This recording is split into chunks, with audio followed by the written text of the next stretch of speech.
Have you tried eating rice cakes? Rice cakes come in many varieties and are enjoyed in different cultures around the world. Here are a few popular types.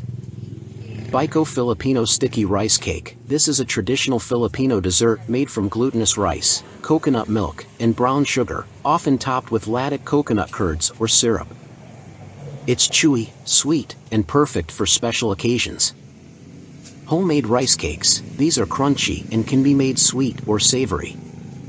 They are typically made with rice, water, eggs, and flour. Asian steamed rice cakes. These are soft and chewy, made from rice flour and tapioca starch.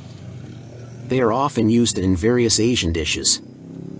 Parmesan rice cakes. These are savory rice patties made with cooked rice, breadcrumbs, eggs, Parmesan cheese, and seasonings.